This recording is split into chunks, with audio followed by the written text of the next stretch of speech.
Good morning. Welcome to the Humanist community in Silicon Valley's Sunday Forum. My name is Matt Courtney. I'm the recorder and a member of the board of the Humanist community. The Humanist community is a chapter of the American Humanist Association. Humanism is a reality-based philosophy of life that affirms our ability and responsibility to lead ethical lives of personal fulfillment that aspire to the greater good. We value freedom, health, happiness, fairness, compassion, and using science and reason to acquire and apply knowledge. If these words describe your thinking, we invite you to become a member of the Humanist community if you've not already done so. Membership forms are available on our website at humanists.org. Also, I want to throw in, it's the end of the year. Many of us have our memberships lapsing and need to be renewed, so you can also renew your membership, I believe, at humanist.org. If you're listening for the first time, welcome, and we invite you to continue listening to our weekly forums and other events. You can find all our events listed on the website, again, humanists.org. Please aid us in continuing to present these forums by donating to the Humanist community. You can find out how to donate to our organization on the website humanists.org. So at this Sunday's Humanist Forum, we have Doug Kramer, who will discuss Scientology Mission Creep. This is a follow-up on his previous talk. And he will be discussing about his brief experience being set up, conned into signing a 2.5-year contract to join Scientology staff at the Ventura Mission in his early 20s and his subsequent escape. I'm thinking that 2.5 years is a lot shorter than the billion-year contract that most people seem to sign. Do you have a quick introduction before or statement before we start the video, Doug? Yeah, sure. It's a brief. I have a long Scientology career. I was a Scientologist hardcore for about 15 years after growing up in it for 10 years as a kid, resisting it. So this thing that we're going to be talking about signing the 2.5-year contract was just another minor thorn in the side. It wasn't a huge incident because I ended up, spoiler alert, I ended up ditching the 2.5-year contract. But this is an example of what it's like being in the cult on pretty much a daily basis. Just the pressure and the kind of constant needing to join up with them to dedicate your life to clearing the planet. All right. Dave, do we have the video to show? Is Dave awake still? It's the second time Dave fell asleep during this. There we go.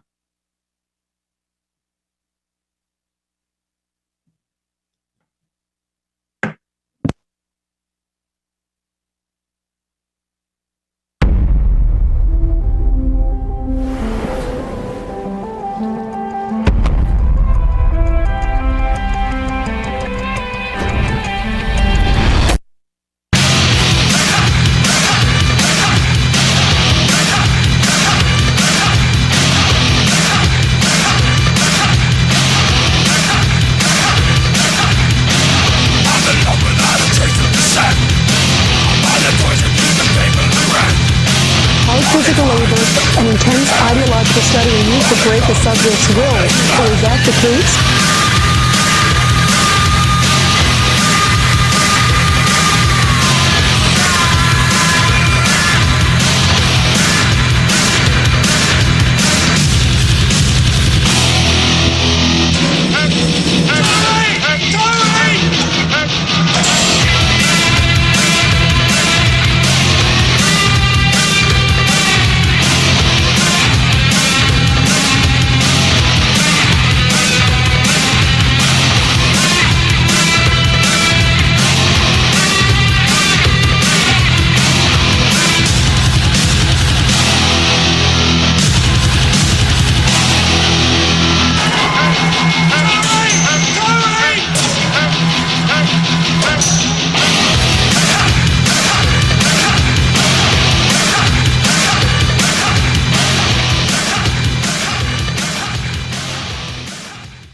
Hello, my friends. Welcome back to the first episode of this new season, and we're going to be picking up the storyline from where we left off in the last episode called Scientology. And then at the end of this video, we'll talk briefly about what we're going to be covering on this season on the technical videos, as well as some upcoming news. So what this is going to be about is, for those that are following along, you know about the Ventura Mission. That's where all this madness started. And that's where my dad first saw that ad in the newspaper when I was a kid that said Dianetics, learn how to handle, your communication problems better, or some shit like that. He went down to the Ventura Mission, got into it in a single day, and brought the mind virus known as Scientology back to the family to spread it to all of us.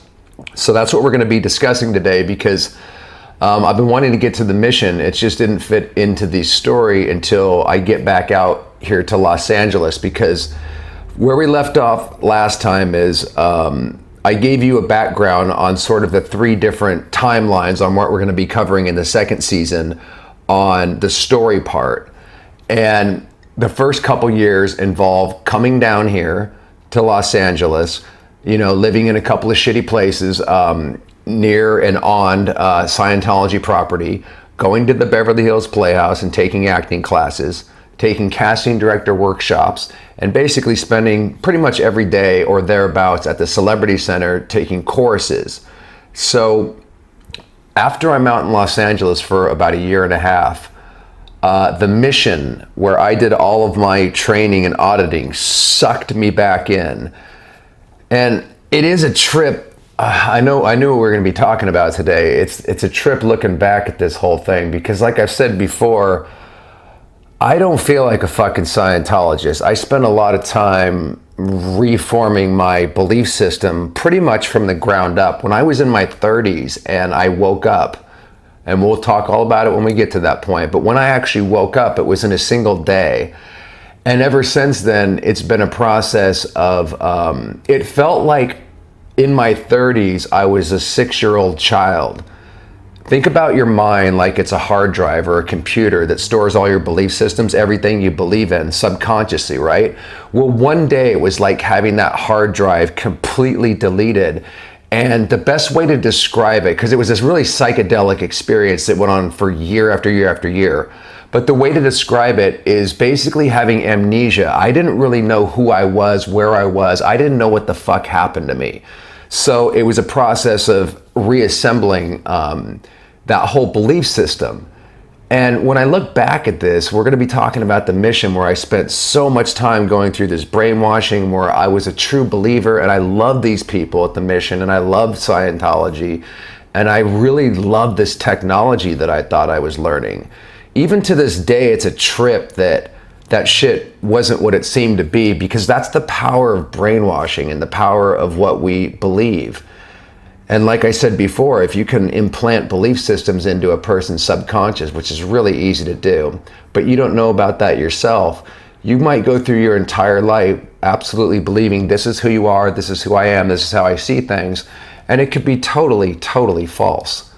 So the reason we're talking about the mission now is because I spent a year and a half out in Los Angeles, thereabouts, and then I got pulled back to the mission via a guy named Mitch Talebi. Before I talk about him, let me give you a little bit of background on the mission. This was a mission that was formed by Tom and Kathy Steiner, who I described in a previous video as two very interesting, ruthless hippies.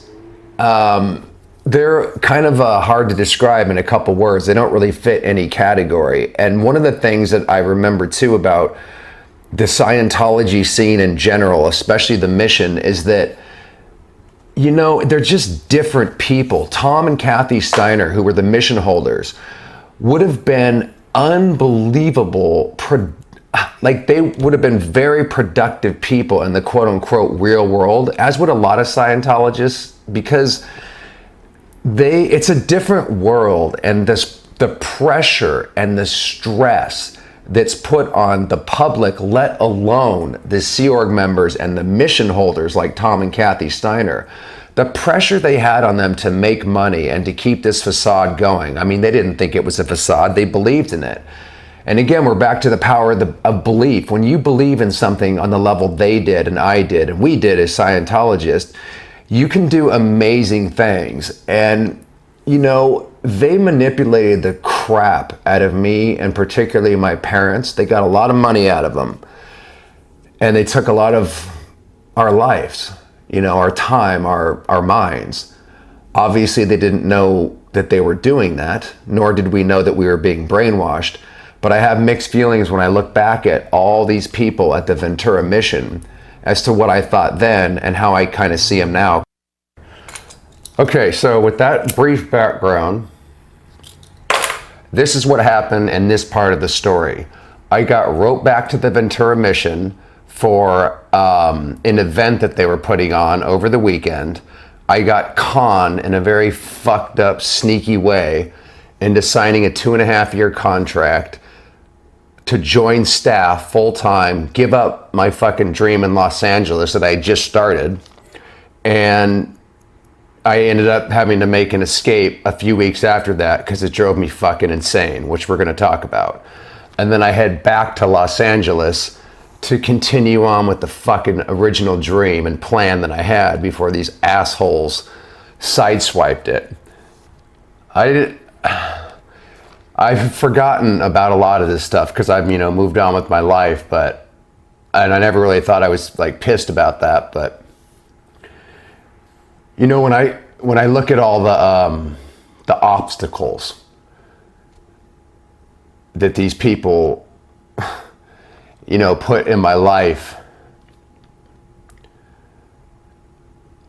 I mean, it's hard enough like trying to make it as a fucking actor, you know. I talked earlier about some of the benefits that it had by feeling like you had a network that you could connect with, but at the same time, the price that I paid for that. There were so many obstacles because of Scientology that never would have been there, that my life, I realize now, would have been a hell of a lot easier. Because I feel fucking made it despite these motherfuckers, because there was a couple of people that I'm remembering now at the Ventura Mission that, with or without Scientology, they're fucking assholes. The majority of the people there and in Scientology in general are victims, but I've also realized it's a place where if you're a sociopath, it's a good place to hang out at and kind of have cover or protection or to act out your fantasies. And there was a couple people that really contributed to almost basically removing like... Anyways, let's get into it. So this guy, Mitch Talevi, he was a superstar of Scientology. He had literally done everything. OT8, all 3 L rundowns. Those are special rundowns that cost a shitload of money, and you have to go to Flag in Florida to do them. He did like the executive briefing course, which is this huge fucking course on executive management. And he did the St. Hill special briefing course, literally fucking everything. This guy was a superstar, and he was known in the Scientology world for doing fucking everything that L. Ron Hubbard released.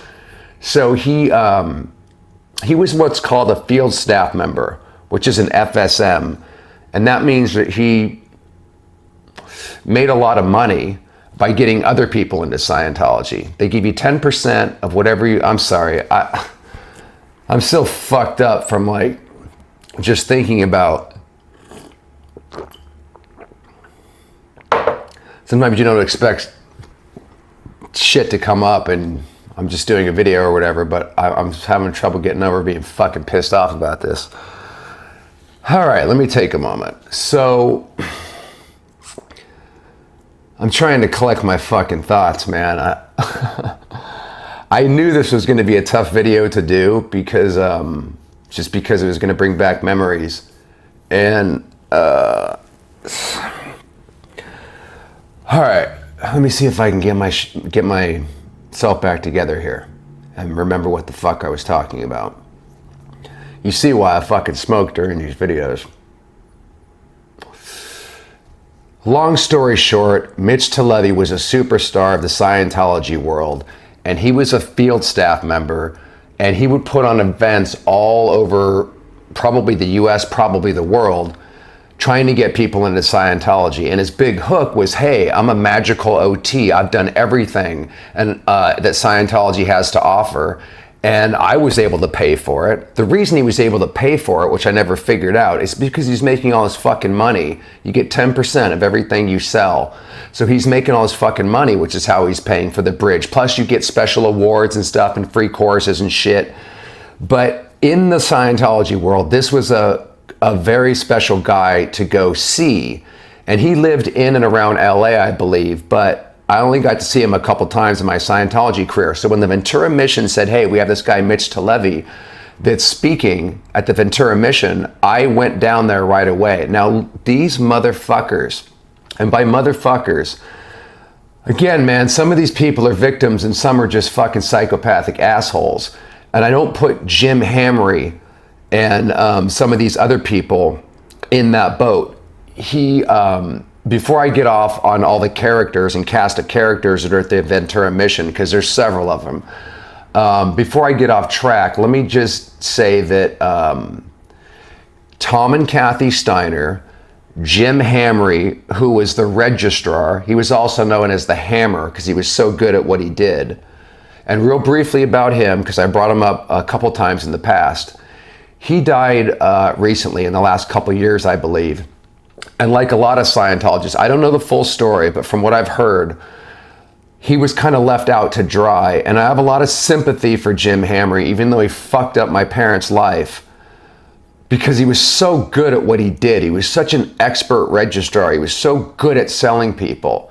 But he had a kind heart, and he was a massive victim because this guy worked his ass off and was under the mission holders, Tom and Kathy's thumb, to be as good as he was. Like I said, it's a totally different world. The kind of pressure and the miracles that people could pull off, and the kind of talent that somebody like Jim Hamry had, where he could sell water to a fucking Eskimo, and I would just melt into his reg cycles and just buy shit from him, because I could tell he had a good heart and he was a good guy beneath all of the brainwashing that he had been through, like we all had.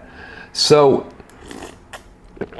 he was responsible, as well as Tom and Kathy Steiner and a couple other people, for setting up this ruse where there was a girl that I liked there who was attractive, and everybody probably liked her, and her name was Iris. And she, I would always see her at the mission and shit. And they obviously sussed that I liked her.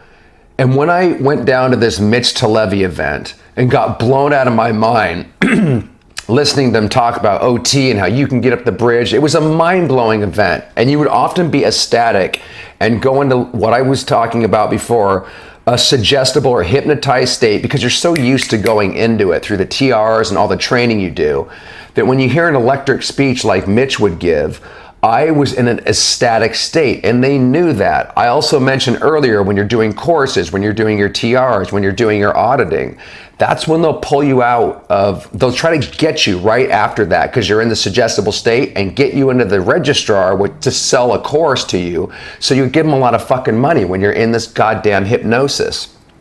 So that's the state of mind that I was in when they put me in this room. I just went down there for the weekend, right? I wasn't planning on giving up my acting career.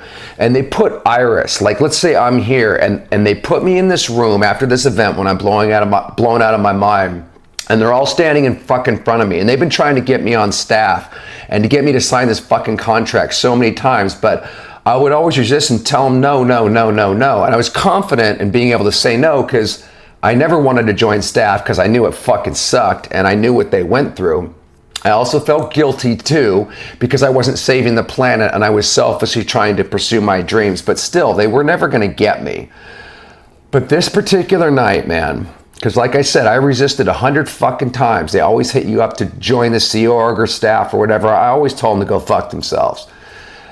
But they had Iris sitting right within my eye line, beaming, and all these other people around me. There was like 4 or 5 staff members. Like I said, Jim was in there, the Steiners and shit, who, you know, I had a good relationship with all these people and I trusted them. They were helping me up the bridge. They, you know, I had a bond with them.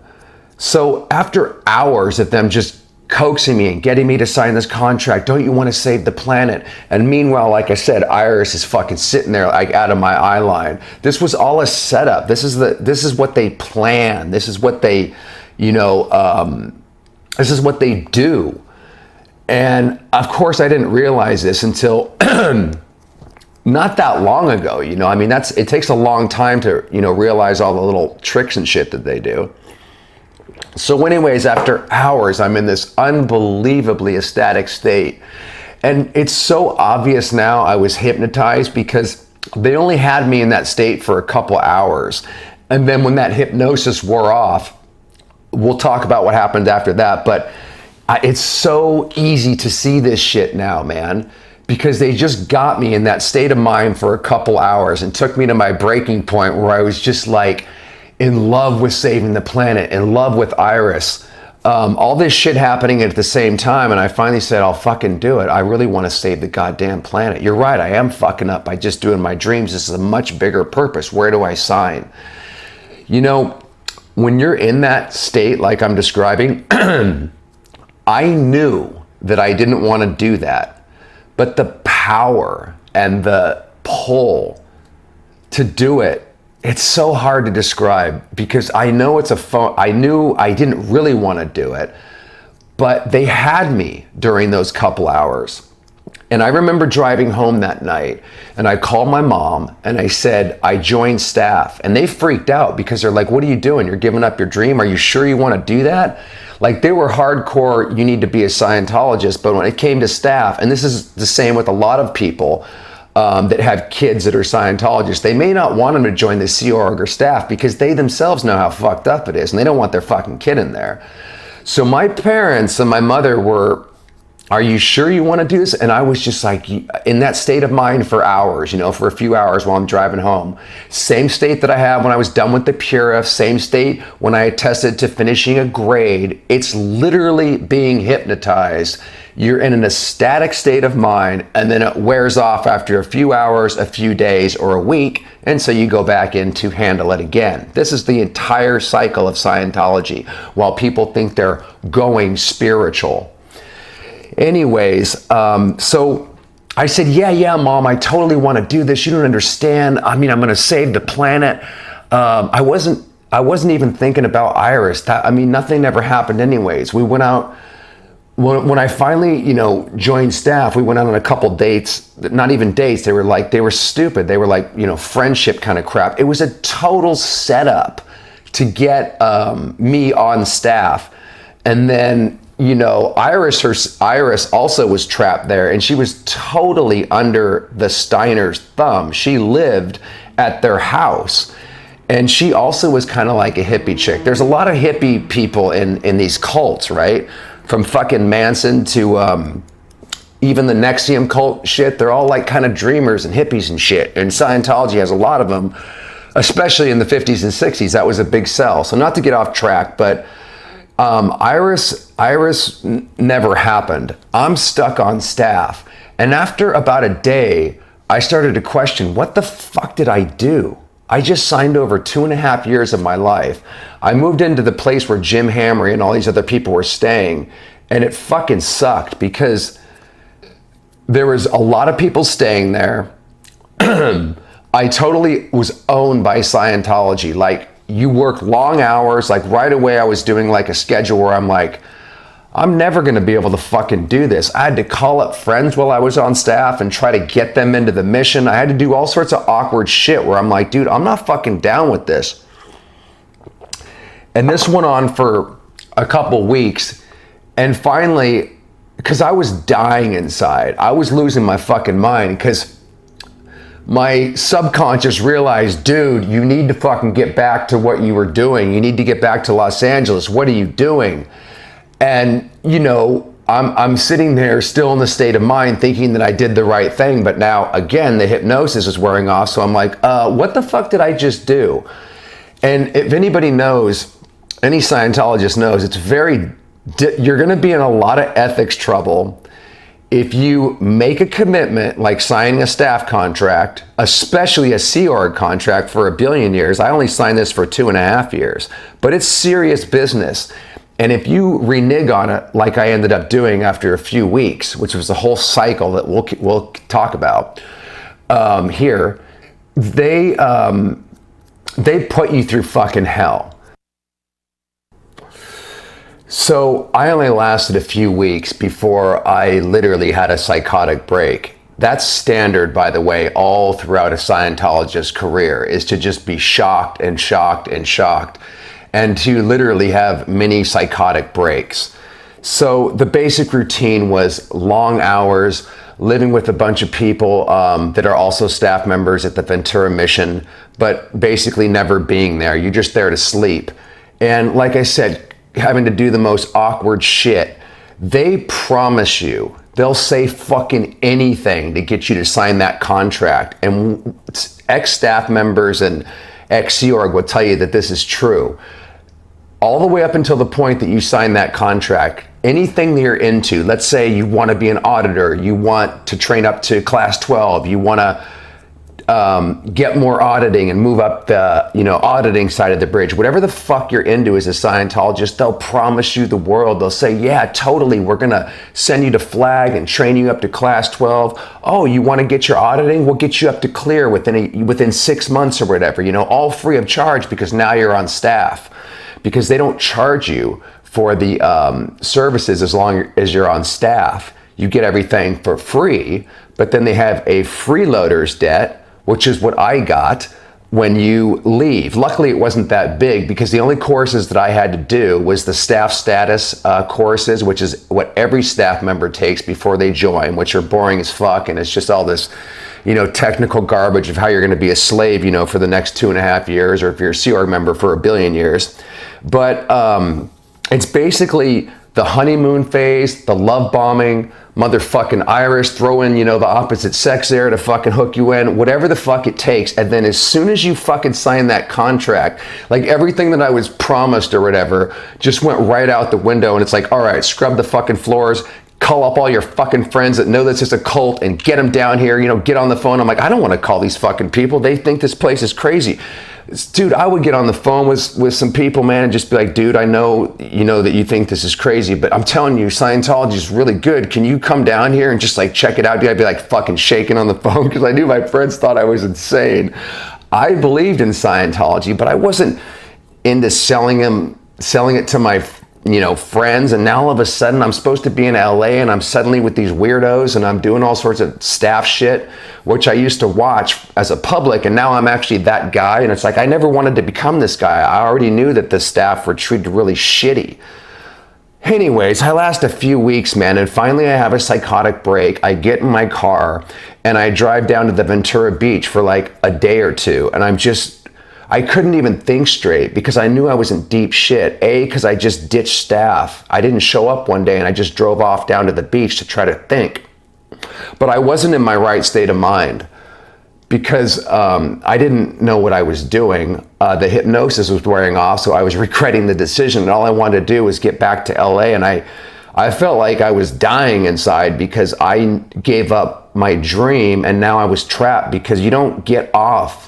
Even though I only was there for a few weeks, it's not like, oh yeah, sorry, you made the wrong decision.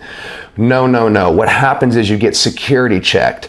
So they wouldn't let me go for a couple months. I was sitting there paying for auditing, security checks of all the things that I did wrong, overts and withholds is what they call it, that they were trying to find on me. Because from the standpoint of Scientology, if you sign a contract, that's called blowing, which means leaving. That means the only reason that you left is because you did something wrong or you had evil intentions against the organization. So my auditor, his name was Wayne, and he was one of the best, by the way. He would always get awards and everything. If auditing was a real profession, he would be a master. Anyway, so Wayne was auditing me day after day after day, trying to find all my evil purposes and this and that. What it's really designed to do, what it's designed to do for every staff member, not just my particular situation, is get you to renege, to feel guilty. Oh, maybe I should. I kept telling Wayne, am I making the right decision? Maybe I am evil. Should I rejoin staff? I mean, I really want to go back out and pursue my dreams, but I'm just being selfish, right? Shouldn't I? I guess I'm making the wrong move. I had to fucking fight him and within myself in order to get out of there. It was such a fucking inner struggle because, again, Scientology plays massively on your guilt. So just day after day, while I'm doing messed work and scrubbing floors, and because I was a bad person during the day, I would have to wait, and they would kind of, make me wait a long time or a couple days to get an auditing session, because you have to get through this routing out form, which is the security check, in order to be in good standing as a Scientologist, and then you can go back to LA, Doug, and pursue your dreams. So I had to follow all the rules, or they're going to declare me an SP. I'm going to lose my fucking family. So I don't have a choice. I have to go through this bullshit. And in the meantime, they're making me feel so guilty, and I'm going, whole track. That means into past lives to find out all the evil deeds that I did that made me make this decision to join staff and clear the planet. And all of a sudden I reneged a few weeks later. I mean, they couldn't just be like, hey man, sorry we manipulated you. And, we put this chick in there that you knew you'd like, and we basically, put you in there for 4 hours until you went into a trance state and just sort of in a dream, just like signed the contract. Sorry we fucked you. That's not how it works, obviously. It's your problem. Anything you do to blow or leave is your fault. And I had to pay for all the fucking auditing in order to be in good standing and go back to Los Angeles. So that's what happened, man. My parents are kind of disappointed. It created this whole fucking guilt, even when I finally did get back there.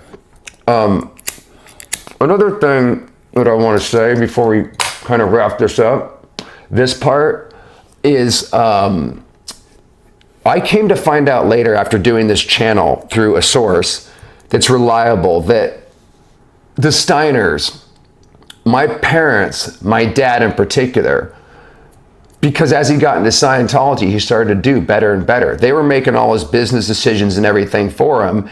And if you let Scientology do that, you might, for a little while, actually start to do well. There's a catch to that. But it's not uncommon for people to take to Scientology and then have their income go up for a while. Not least because they have a tendency to get involved in like scams and shit themselves before it catches up with them. That's not my dad's situation, but he started to, make more and more money as he was doing Scientology. So, and he's already a capable guy and shit. So he was always, I found out, at the top of the Steiners list. They would have these ruthless registration cycles where they get all the staff members together to decide and make a list of the top 10 people with the most fucking money that they're going to try to squeeze out that week. They were a fucking money-making machine. Not just the Ventura Mission, which was a top money-making machine, but the missions in general back in the day before they were mostly disbanded by Miscavige were money-making machines. So they were absolutely fucking ruthless on going after the top chiropractor that they had. My dad, this and that. And like I said, I found out from this source that my dad was always at the top of that fucking list every week, which he wouldn't know anything about. And even if, let's say he was able to find out, or I told him, he would justify it and say, yeah, well, Scientology helped me. I don't have a problem with that. That's the kind of mindset that it is. So anyways, I never really recovered from that in my Scientology career. It's a bad mark on your record when you're, when I was trying to go up to the OT levels, for example, which we're going to cover in towards the end of this season, that would always come up as, oh, so you were on staff, but you blew. And then all of a sudden there'd be thousands of more dollars to pay for a security check to fix this like 1,000 times. So you get a record in Scientology, a criminal record that never leaves you. So there you go. That was my brief experience on staff that I then carried with me as a wound in my future Scientology career. But thankfully, it took about 1,005 wounds to get out. So in a weird way, the more Scientology was crushing me, that would determine when I got out. Because I said in a few videos back, this trap is so powerful the hypnosis that you don't know you're under, to put it in a sentence, is so powerful and so unconscious that once you get caught by it, unless something drastic happens in your life or something smashes you over the head, there's a very good chance you're going to spend the rest of your life in it. Okay, my friends, when we pick up the story next time, we're going to be heading back to Los Angeles, and I wish I could say that that was the worst of it, but that's only the beginning of this fucking story, unfortunately.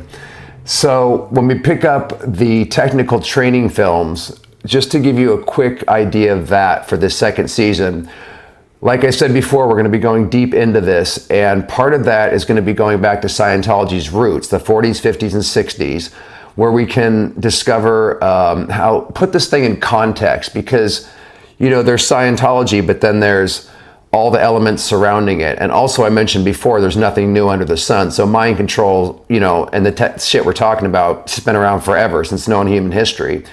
But we don't need to go back into ancient history necessarily to pick up the story and to put Scientology in its proper context so the shit will make sense. So another thing that I mentioned is that I might start interviewing people.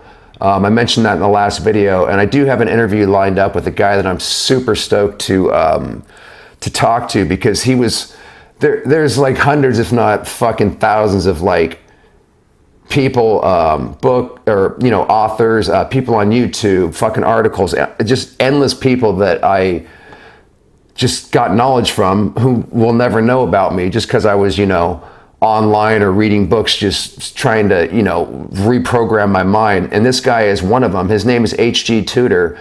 And some of you out there might actually know who he is. If you've ever been in an abusive relationship, a narcissist, a psychopath, or a sociopath, and you probably ran across this guy's info. If not, I'll tell you about it more when we actually do the interview. This is my first attempt at an interview, so hopefully, you know, it'll actually happen and I won't fuck it up. But I'm super stoked to talk to this guy. And I just wanted to let you know that in the future, hopefully, the reason I'm bringing him on and other people is because when we do the technical videos along with the storyline, I'm just trying to provide as much information as possible about how this whole thing works. And one of the key aspects, one of them, is to understand sociopaths and narcissists, not narcissism, but specifically narcissist. And this guy is kind of like the best. He is a self-professed and also he's been diagnosed as such, as a narcissistic psychopath. And I just want to bring as many interesting people on here as you know, as will come on, to offer pieces of the puzzle that will put this whole thing together. Thanks for watching this, my friends, and until the next one, as always, stay safe, stay sane, stay well, and especially during these times, stay awake. All right. So getting the sound. Okay, there we go. Doug, do you have any follow-ups on that before we get into questions? Yes, I do. Apologies to the audience for that music. That's more for the I thought we were going to skip that intro. Sorry if that was a little loud on the ears. No, I don't have anything else to say other than that, my friend. All right. If anybody has questions, you can use the raise hand feature in Zoom. Everybody on the Zoom thing. Before we get started, there is a question in the chat about, like, basically who these people are. That yeah, I can see that. Mitch Televi. I think it's spelled T-E-L-E-V-I. You can try Googling that. I'd like to know Mitch Televi's status myself. Tom and Kathy Steiner, you can Google. Tom Steiner, I believe, passed away recently. And Kathy Steiner, I recall, is working in Louisiana, I believe. I'm not positive about that, but she works at a Narconon facility. Narconon is a front group for Scientology that takes vulnerable people trying to get off drugs, charges them thousands and thousands of dollars, and then uses Scientology tools on them to try to suck them into the church. And they often, a lot of the times, they'll kill themselves and lose their lives going through that. So that's what she's doing. And What else would like to have a link? So yeah, you can find links to Tom and Kathy Steiner by Googling them. And then Mitch Televi, Televi is what he should be. And he should pop up because, like I said, he was a superstar in the Scientology world. Do you have a link for like the Ventura Mission, or you could just type in the Ventura, briefly on the Ventura Mission. So they, about a year ago, moved from where they were at when it was a little facility, and now they have a huge one that was a big grand opening that David Miscavige did, and it was a big deal because they don't really have a mission network anymore. For whatever reason, that was reinstated. And you can definitely Google that, and you'll see the big, beautiful picture of the new Ventura Mission. And then I was looking at it online to research that video, and you can definitely find the mission that I went to. It's this shitty little rundown place that you can find pictures of online. All right. Looks like Dave posted a link there as well. Yeah, the person in the chat, Televi. I believe that's how it's spelled. Yeah. And if you just type in that at Mitch, Televi, Scientology, and see if anything pops up. Okay. I'm going to move on to Kanita. There was some point when you mentioned SP and losing your family. I was wondering what that was all about. Okay, so if you are a Scientologist and you're born into a Scientology family, the deal is this. If you don't want to be a Scientologist yourself, be quiet about it. Don't talk about it, because or you need to become one. And the reason is because anybody that speaks anything at all negatively about Scientology or L. Ron Hubbard or anything, even if you watch Leah Remini's show, you're considered an SP, which stands for suppressive person. You're indoctrinated pretty early on in Scientology, where to look at the outside world, like any cult, as they're evil. We call these people wogs. That's a really degrading word that I learned afterwards. But in Scientology, we were told that that meant worthy Oriental gentlemen. That's an insulting way to say that all of you out there that aren't Scientologists are average people stuck with their reactive minds that are constantly being restimulated because you haven't handled this yet and gone up to the state of clear, which is what we're doing. And so everybody that's not a Scientologist and doing that, especially someone that talks negatively about mankind's greatest hope, is looked upon as someone that's evil. And it's another thing about cults is that it's black and white thinking. So that might sound ridiculous from the outside, but when you go through the indoctrination, specifically, they have a whole course called the PTS-SP course. And that's a heavy indoctrination course that teaches you how to hate the outside world and the reasons why people are bad for having reactive minds and not being Scientologists. And if you go through these indoctrination courses, you start to see things that way too. So even though I resisted Scientology for about 10 years, when my dad got into it as a child, I didn't like it and I knew something was wrong with it. I knew to shut the fuck up about it because I don't want to be declared a suppressive person as a kid and risk losing my family. That's how serious it is. And so when I said that I had to go through the routing out form at the mission, you have to do everything the way that they say you have to do it. If I said, I don't want to do this, let me just go back to LA. You don't control me. I can do whatever I want. It's not like that. I'm in a Scientology family. So we're all bonded and connected by this thing called Scientology. So we follow their rules first and foremost, and the family rules and what we want to do comes second. So you just know that as a kid. So I knew that I had to do whatever the hell they said and remain in good standing by going through their form, their routing out form, which is brutal. And then I'll get their permission to keep my family and then still be a Scientologist with that mark on my record. Does that answer the question, Kanita? Yeah, I think that does. I feel like I need a dictionary or something to say, these are all of the acronyms and terms that they use in Scientology so that you can decode the things they're saying.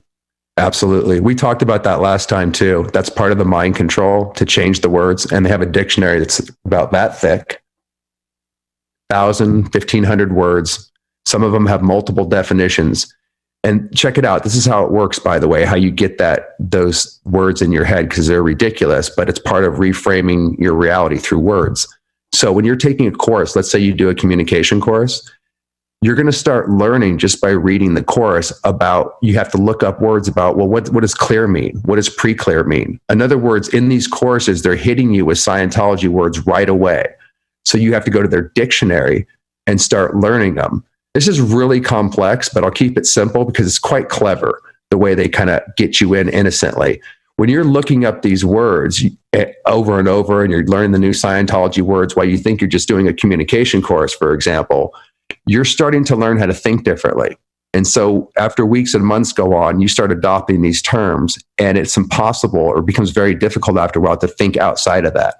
So that actually is done on purpose. So, you do need a dictionary in order to understand this. It's a different world. You're going to have a different vocabulary after being in for a few years. And as I said, I think last time, one of the hardest things coming out of Scientology is learning how to speak the English language and how to redefine in English words everything that they teach you there. For example, the reactive mind is the subconscious mind. A suppressive person is a sociopath. Everything was changed to reframe your way of thinking. And that's part of keeping you in this mind prison and creating the mind prison. Yeah, I actually read Dianetics, the Modern Science of Mental Health, a long time ago. And I went to one of their meetings and fortunately managed to escape because I didn't have any money. That'll do it. Sign up for anything. They also take you too. If you don't have any money, they'll try to put you on staff or something. It's funny that you say that too, Kenita. Like I wouldn't have, I said this before, if I wouldn't have taken to Scientology if my family wasn't into it. If somebody had hit me up with a Dianetics book on the street, I would have no interest in it. And I would see it as gobbledygook and the crap that it is. But it was just because it was constantly put in front of me. Whenever I'd get in trouble, my parents would say, do you want to be punished for a few weeks, basically? Or do you want to just go take a course for a week because we think it'll help? So there was manipulation to kind of get me down there. And it was just being around it that eventually caused me to, because I didn't know anything about manipulation techniques or anything. So I just would think, okay, I'd rather just take the week on the course. I don't want to be punished for a month. So I knew it's bullshit. I can defend myself, whatever. I'll just get through it. I wasn't aware of the sophistication of Scientology's brainwashing. And an outsider, I think, has a hard time understanding that because I, too, would have rejected Dianetics. That book's ridiculous. It's stupid. And Scientology in general is. But if you're in and around it, or you grow up in a family, or it's constantly put in front of you, it's almost impossible to resist because I was put in a position where I either have to shut up or go along with it. I can't say anything about it. I can't say what I really feel, or my family is at risk. So as a child, and then also you don't have any psychology formed yet, you don't really know kind of how life works. I felt like I was bound to get into it once my dad got into it. There was kind of no way out looking back at it, Well, with my particular family, I guess just me and mom, I was pre-programmed for self-doubt. So I was fertile ground for the kind of things they were selling. You were pre-programmed to doubt yourself, or to have critical. Oh wow! How come? Like you're. Well, my mother was an objectivist, so being critical is pretty much what you do, right? Just everything's got to be perfectly logical and so on. So whenever I would, even though I was obviously intelligent, any failing was, it was always me as opposed to something else. What did I do wrong? So if you come into Dianetics, right, because they do that to you from the outside, right? It's like what you think is true is not necessarily true. Here's this message from outside that's got the answers. It's like, oh, so that fit like hand in glove. And it worked for a little while, but I think I was fortunate to have friends who said, no, you don't want to do this. And, you can't afford this anyway, seriously. And, you just, I was lucky to get out when I did. Yeah. Wow, you do sound prime for that, because that's what you just described. That's the mentality that, if you're always doubting yourself and cutting yourself down, that cults look for that vulnerability. Right. That's incredible. So you did your friends know anything about it? Did they try to talk to you about it? Say, hey, it's a cult? Or did they just say, hey, why did they tell you didn't need it? Right. I think that they didn't know anything about it, but they just, looking at it from the outside, they said, these guys are trying to scam you. Yeah. It's pretty obvious just from that point of view. Yeah, totally. Good for you for not getting roped in, because it sounds like you could have at that particular point. And man, right. It's all downhill from there until you get out.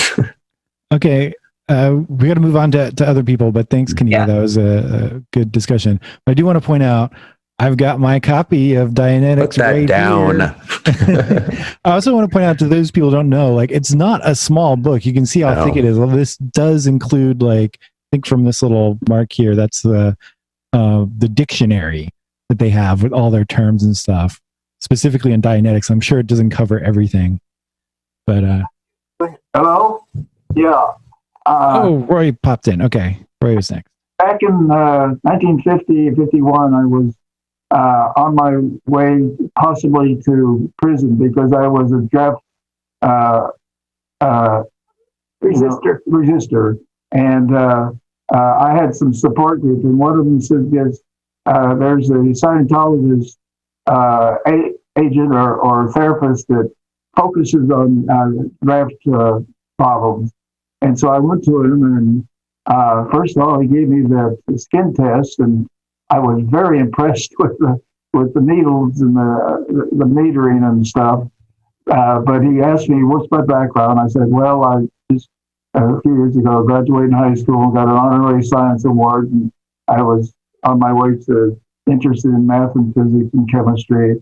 And so what he did is said, I'll give you some bullet points here to honor and should help you, and you should be on your way. So he didn't fight me at all. So I watched some of the bullet points, which helped a little bit, and that was it. So I have had some Scientology experience.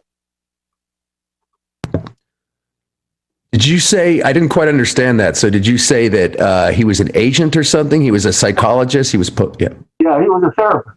Okay, really? Focusing on draft problems, facing prison or what have you. Oh, interesting. I eventually did go to prison for a year. I'm sorry to hear that, man. What year was that? Hey, at least you avoided Scientology. Yeah, 1952 is when I... That's a long time before. Yeah, right. 52. Yeah, obviously Hubbard was still alive then. That's 2 years after Dianetics came out, so that was right when the thing was firing off. You bet. Interesting story. Thank you, man. Wow. All right. Marion? Should be able to hear you. Hey, you can hear me now? Yep. Hey, Miriam. Yeah, hi. Hi again. Yeah, hi I have two questions not related to each other. The first one is, I was surprised when you mentioned Narconon, because, at least, I don't know if this is still true, but for many years, the courts would tell someone whose, crime had some link with alcoholism that they needed to take a course or join whatever, AA, particularly AA, not just rehab. At some point, I think it changed to, some sort of therapy. But anyway, I've always thought that Narconon was kind of the equivalent of AA, except, for non-alcoholic drug problems, however you want to put it. So I don't know if the court ever did or does say Narconon specifically, but I think lots and lots of people thought and think, as I do, that Narconon is a very neutral kind of, group held. Are you sure you're not thinking of Al-Anon? Al-Anon? No, because that's for alcohol. And so there's the equivalent group called Narconon. So that's one question, if you happen to know if the courts, you know what. But the other one is, I was just wondering if now or recently, say like the last few years, the popularity of Scientology is growing or decreasing in the United States and then sort of in the world generally, because sometimes when something goes out of favor here, you know, it pops up in Asia or someplace like Coca-Cola. Right. You know, we sell the Coca-Cola or the smoking, you know, goes overseas. So I don't know. So carry over from Scientology. You have to be a smoker as a Scientologist. It's my last vice. I'm beating myself up over it. I got rid of all the other vices. If you got over Scientology, I think you can get over the smoking. But I wasn't trying to make that comparison. But anyway, just do you have any idea of the, you know, statistically if it's growing or decreasing? And also maybe age groups related to, you know, are young people flocking to it more? If you have any sort of age breakdown there. Okay. Yeah. That's interesting. First off, what you say about the courts recommending Narconon, I think that's possible. I don't know anything about that, to be honest with you. That was a little shocking to hear that, but I first dismissed it, but you might be right.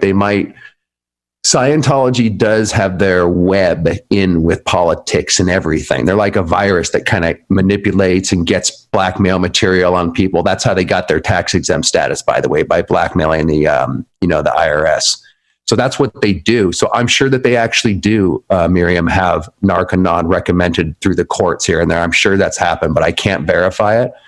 Also, the reason I said Al-Anon is because L. Ron Hubbard took the word Narconon, as he did all of his words, as a play off something that was already popular, right? So think about Coca-Cola. He would just grab a name and hook on to, he was always looking for ideas about how to sell shit. And so he would choose his words carefully. Scientology has the word science in it. That's a use of implication to make you think that it's something different than it is. So I know that that's all I have to say on that. Like, I thought you were talking about Al-Anon because I know there's AA, there's Al-Anon, and then there's Narconon. By the way, the fact that they still exist, because they have these facilities all over the world, and they rope people in that need help the most. These are people that their parents paid $10,000. That's how much it costs to go send their kid and go fill out all the forms. We want to help our loved one. And what they do to these people, I mean, that's what I'm saying about our justice system. I feel like an alien in this world. I don't understand why this stuff isn't obvious and why they exist. Not just Scientology, but that's my experience. So it's really, they have endless deaths on their hands. They're clearly taking $10,000 and then using Scientology training routines and their technology on people. There has nothing to do with how to help them withdraw. They're going to go crazy, and they do. And with the amount of deaths, all somebody has to do is go, oh, I see they're using the training routines and this and that. They're not helping them withdraw. They're actually just hypnotizing them in Scientology, and then they're trying to get them to the org. So they'll go, a lot of people the people that do live through it and get brainwashed, they often they learn about Scientology, and so many people, recovering addicts from Narconon, have gone on to be staff members at Scientology orgs. So several of these people that you'll meet when you go to sign up for spiritual freedom at Scientology will be these kind of people. So the fact that it hasn't been shut down, there's been a lot of deaths in Narconon Arrowhead specifically recently, fairly recently in the last few years, that were high profile. And yet there's no warning. You can go on the website. Their website's out there. There's probably someone signing up their kid right now as we speak. And it's just, I can't believe this. It's just, it doesn't make any sense to me. And by the way, part of that, not to get too deep, Scientology, almost to answer your second question, they are on the decline. They had 100,000 members at their peak at the end of the 80s. That was when they had the most members. Now, they'll tell you when you're in their Truman Show bubble that we had 10 to 12 million. That's how many people I thought that we had.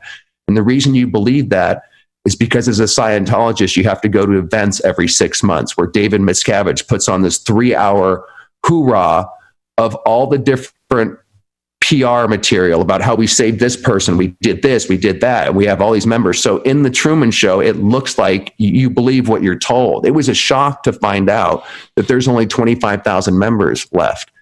However, it doesn't matter, actually. They could lose almost all of their members. That's not what it's about. It's about getting blackmail material and brainwashing celebrities who will influence the public. They have a lot of famous people, and they have a lot of that auditing is about getting blackmail material on people so that you can control them. So they run pretty damn deep in the web of society, and their membership is a front. All they need are the whales that they have. They have 50 whales, 100 whales. These are people like Craig Jensen, who have given them millions and millions of dollars. Grant Cardone, who's out there selling 10X, has given them millions and millions of dollars. They only need that to keep the thing going.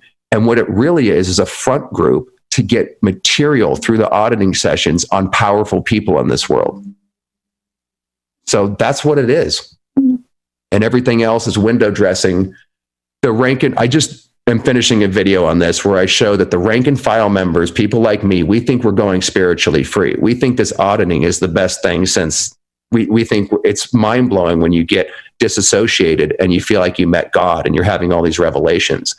You have no idea what this is really about. And like I said, all those people are just victims. They have no idea how the pyramid structure works. They have no idea the intelligence operations going on at the top.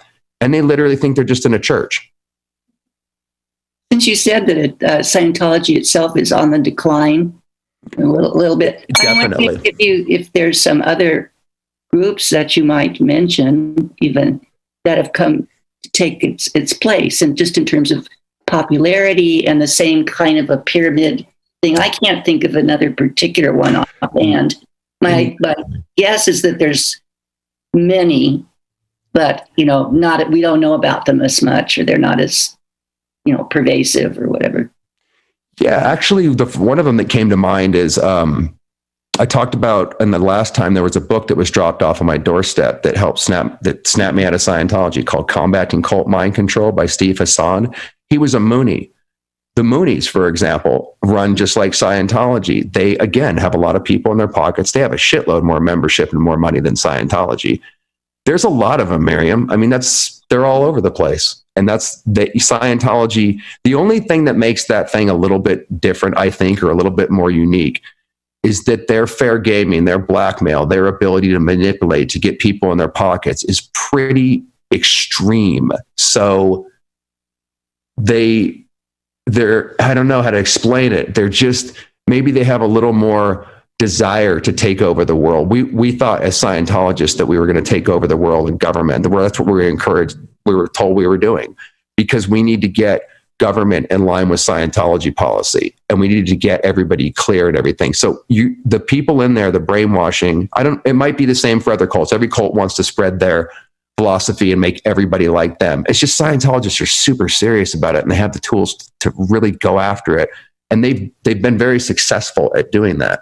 One thing that might help them, as opposed to the Moonies, there were Mooney meeting groups walking downtown Palo Alto last summer, and also settling in the main plaza and giving food out to people and dancing and so forth. So, very conspicuous, in other words. But is that I think Scientology might draw more people. I don't know about worldwide, but just because, people that consider themselves more rational, right, and don't consider themselves cult members. They're just, doing something to open up their minds, climb higher on even an intellectual or scale. Exactly. Whereas That's how it's like they are more conspicuously hippie, for lack of a better word. And definitely. That's a good point too. That was the thing where I knew I wasn't in a cult, but everybody else was. The Moonies are ridiculous. Fucking, the children of God. How could you fall for that? They all look so ridiculous. And the thing why I knew I wasn't in a cult is exactly what you said. It's science. It's scientific. We were told there's a technology on how to handle things. You don't have to go to a religion or join the Moonies or any of this shit. This is a science of the mind. This guy figured out the mind. And by the way, I got to tell you, man, that's why we got to teach our children, I think, about some of this stuff, about our minds and about some of these tools of manipulation. Because if you don't, I didn't know anything about this. I don't think a lot of people do. If you've never been hypnotized and you've never had an auditing session and you've never gotten on those cans, which by the way are putting an electric current through your body, which is all helping you to go to sleep and to go into the subconscious. If you've never had that kind of experience, I found it transcendent, like I told you last time. And this is very addicting. And this is what this is the main hook in Scientology. So it absolutely seems like a science. That e-meter is pretty impressive. It's a magic trick, but somebody else was saying right there, when you get on that thing, like they give you a pinch test, for example, they will pinch your body and then the goddamn needle will fall. And then what they say is recall the moment of that pinch, and you do, and the needle will fall exactly the same way. When I saw that, I was like, what the fuck? This obviously works. By the way, when you see that and you believe that, you then think you're learning a new technology, that it's legit. And then you have a blowout of your mind by going through their auditing, their repetitive questions over and over. It kind of breaks your mind. You disassociate, and they reframe disassociation as exteriorization. That's the goal in Scientology, to get outside of your body so you can remember the spiritual being that you are. So it seems scientific, Miriam, because you're seeing the meter do its thing. You then believe you have to tell all to the auditor. You have to unburden everything to be free. You can't have any, you have to tell everything so you can go up that bridge. You know, they're very adamant about being ethical. So when you're in there and you go step by step, it really seems scientific. And like I said, all the other things were obviously cults, but never Scientology. And yet it is 100%. Yeah. Thank you. All right. I'm just going to throw out that I think Nexium tried to be a replacement for Scientology, but then they got too sex culty and that exactly destroyed them. You nailed that. Yeah, they definitely did try to be Scientology, but they threw in the sex cult shit. Oops. Yeah. Okay, so we got Alex and Senna. I don't know which one of them is. Oh, it's Alex. No, I had a question, but I also had a comment that your description of what they put you through when you told them you wanted to break the contract, it kind of reminds me of timeshare talks, you know. And I know I'm very susceptible to a lot of sales techniques, but fortunately, I'm also very good at second questioning myself, having second thoughts and listening to them.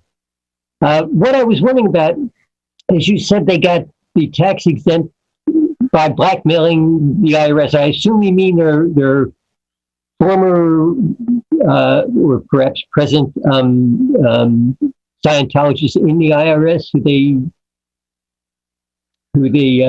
pressured. Do we know this for a fact? Yeah, it's been documented. They filed about 2,200, maybe 2,100 lawsuits, separate lawsuits against IRS officials. This is the way it worked. Yeah. When you're being attacked, when Scientology is being attacked, this has happened many times. First of all, a little backstory. They had a tax bill and they needed to blackmail the IRS and get them to give them their religious status. Otherwise, they were going to go under the tax bill that they owed, because L. Ron Hubbard didn't pay his taxes. So by the time Miscavige took it over, they were in deep shit. So this was a do or die.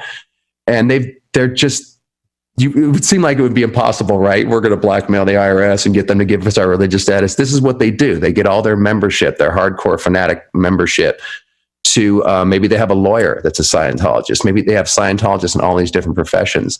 Long story short, they got their membership to file over 2,000 suits against the IRS officials themselves. And they also fair gamed some of them, meaning they do dirty tricks. They harassed them. They put so much pressure on these people just trying to do their job. I'm not saying I'm for the IRS, but these are people trying to do their job, and they're being harassed, fair game. They're being threatened. And this was covered in Going Clear briefly. If you want to check that out, this particular part. Basically, Fred Goldberg, who I believe was I don't remember what his status was in the IRS, but he talked to one of the Scientology officials one day in court and Scientology said, look, if you give us our tax exempt status, these things will go away overnight. And Fred Goldberg said, are you serious? And I don't remember who he's talking to. You have to watch Going Clear to verify this. He said, yeah, so that's what happened. That's what they do. They put so much pressure. They make their lives such living hell that they finally said, fuck it. And then also they went through this whole, they didn't just give it to him right away. They have to put them through a whole process where Scientology has to show that they're for the benefit of the public and all that. Because a religion, you know, it can't be making money. It has to be for the benefit of the public. If it's going to bring in any money, it has to go back out. So they did this whole scam and ruse where the IRS officials had to know it's bullshit, but they're being manipulated. And Scientology is giving them what they need, but it's all kind of, you know, shady. And yet they gave it to them simply because this is why people don't take on Scientology, because they would rather live a quiet life than take on this evil monster. So they take the path of least resistance. I think that's disgusting, by the way. And this gives you an example of how if you basically don't have integrity or you don't stand up for what's right, anybody can be manipulated in a position of power, which they're experts at, and cause everybody else to suffer from there on because they shouldn't have their tax exempt status. And think of all the lives that would have been saved if Fred Goldberg, for example, didn't give in. I'm not saying what they do is right, but this is what I'm talking about mutual benefits from each side, rather than someone saying, fuck you, we're going to arrest Miscavige and we're going to shut down this human trafficking and brainwashing operation. You know what I mean? I know it's not that simple. The laws are complex. I know nothing about the law. I just find it crazy that people give in and knowing the damage that they're going to cause by giving Scientology its tax exempt status. How do you sleep at night doing that? Yeah. I understand that there's talk of Scientology being outlawed in, I think, Germany, maybe other European states. And there was a lot of kind of propagandists, I forget what the sources were, but arguing this was violation of religious freedom and so on. I don't know what happened with those suits. I don't know the background to that. It is outlawed in certain countries. I couldn't begin to tell you which ones they are offhand, but that's what they do when they try, because countries have outlawed it and shut it down. And I don't have the solution to that. I don't know if that's a good idea to just tell people that they can't practice what they want to, but it's the abuses and what comes from people's beliefs that I think should matter and be looked at. They are outlawed and they cry religious freedom every time that that happens. They create a campaign or PR storm where they talk about how persecuted they are. Also in the US here, since they've been more and more attacked, they align with other religious groups and try to get them on their side so they could say, hey, you know, the Christians aren't being attacked for religious persecution and blah, blah, blah. Or in other words, they try to align themselves, or maybe they are, they try to align themselves with other religions and groups so that they could say, hey, we're also a religion, stop hurting us. They play the victim whenever you come after them. But they have been banned in places. I don't know. I don't know what the answer to that is. Do you think they should ban what people believe in, or you know, who knows? That's hard to do, but they should be able to ban an organization if, or members of the organization, if they've been implicated or it's been demonstrated that they've been harassing, blackmailing, intimidating people. Exactly. That part should be addressed, and then let people believe whatever they want to believe. That could fall on the organization itself. So whoever becomes president or grand dragon will be susceptible to lawsuits. Right. And why Miscavige wouldn't be in prison right now is beyond me. Yeah, you know? I don't think religion should have any special. Me neither.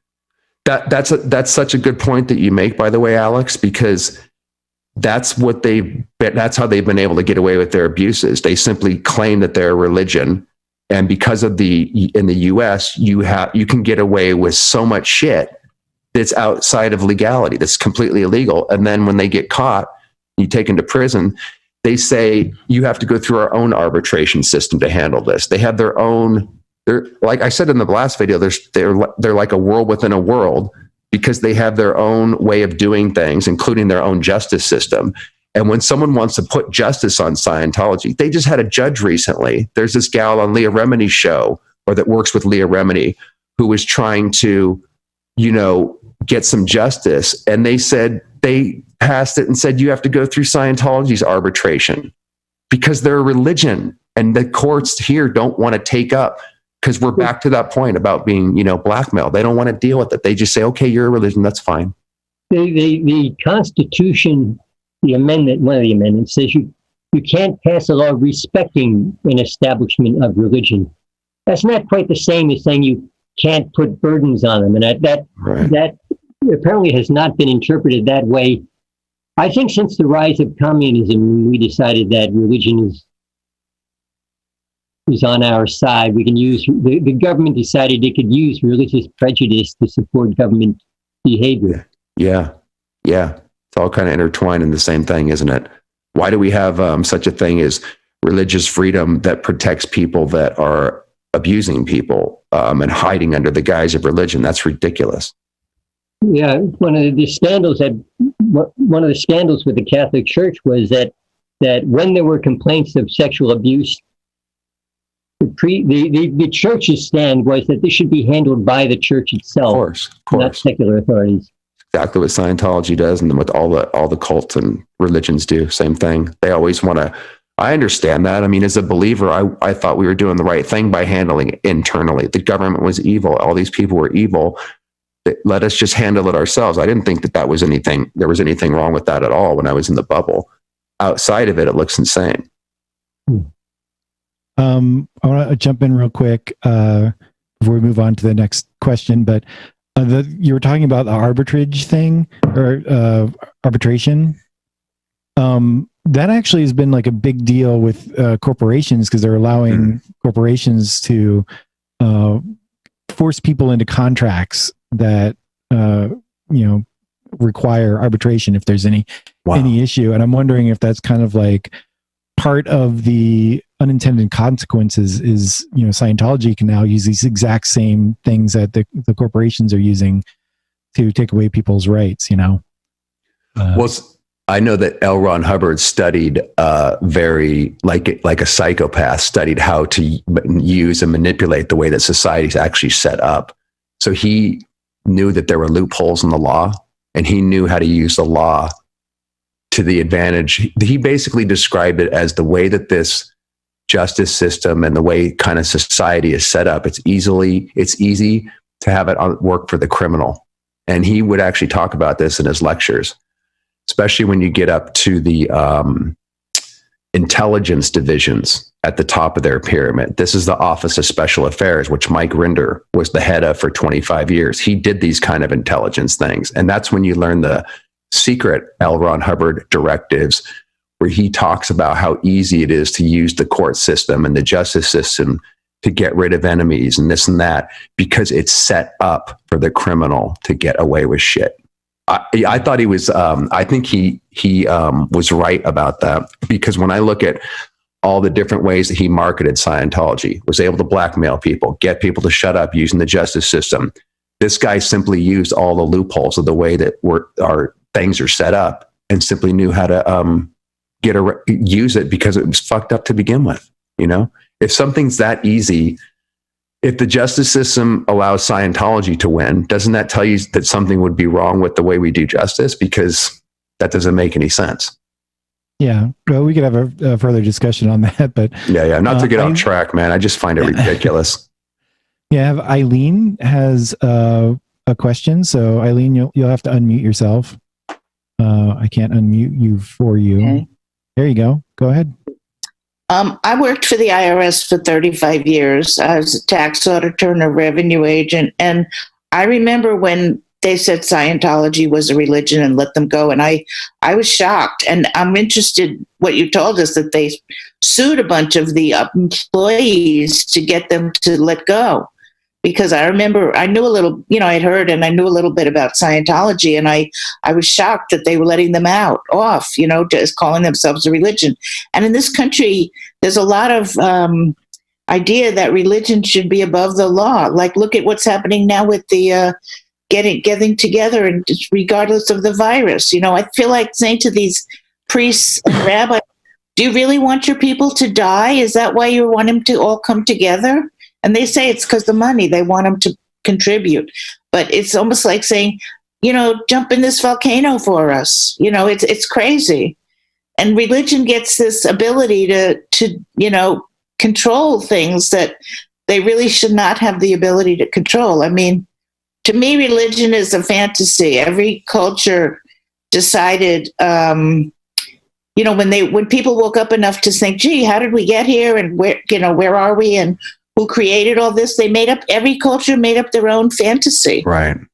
Now we call it religion. To me, it's all fantasy. And, the fact that they have such a firm grip on things is scary, because I feel like asking them, do you want your people to die? Is that why you want them to all come in and spread the virus with each other? Is that your idea? It's crazy. So, I remember as an IRS employee being shocked. I had no idea that they were suing everybody, and that's how they got away with it. So thank you for that information. Yeah, no problem. I totally agree with you too, by the way. I mean, it's no wonder we have so many problems in the world if you just take religion alone. I think there's 2.2 billion people that identify as Christians. That's what, 1/4 of the population or something.